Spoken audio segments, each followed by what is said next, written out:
चांदणीच्या प्रकाशात ग्रामीण वास्तवाला साहित्यिक मान्यता. साहित्यिक कल्लापा पाटील यांच्या कथासंग्रहाला पुरस्कार प्रदान.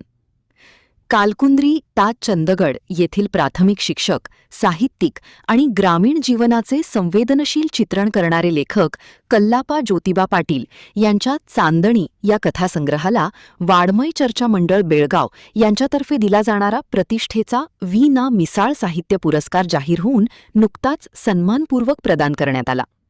बेळगाव येथील टिळकवाडी परिसरातील वरेरकर नाट्यसंघाच्या लोकमान्य ग्रंथालयात आयोजित कार्यक्रमात जडणघडण मासिकाचे संपादक डॉक्टर सागर देशपांडे यांच्या हस्ते हा पुरस्कार प्रदान करण्यात आला.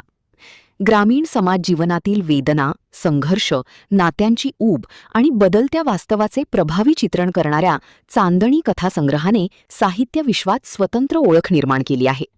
सामान्य माणसांच्या भावविश्वाला जिवंत शब्दरूप देणाऱ्या या कथांनी वाचकांच्या मनात विशेष स्थान मिळवले असून त्याच साहित्य गुणांची दखल घेत हा पुरस्कार प्रदान करण्यात आला.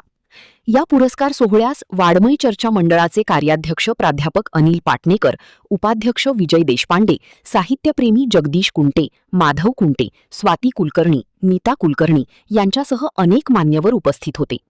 वाड्मय चर्चा मंडळाच्या या पुरस्काराचे स्वरूप रोख रक्कम 3,000 रुपये, सन्मानचिन्ह आणि सन्मानपत्र असे होते. ग्रामीण साहित्याला मिळालेली ही प्रतिष्ठित दाद साहित्य विश्वासाठी प्रेरणादायी मानली जात असून कल्लापा पाटील यांच्यावर सर्व स्तरांतून अभिनंदनाचा वर्षाव होत आहे. महान कार्य न्यूजसाठी प्रकाश आयनापुरे, चंदगड.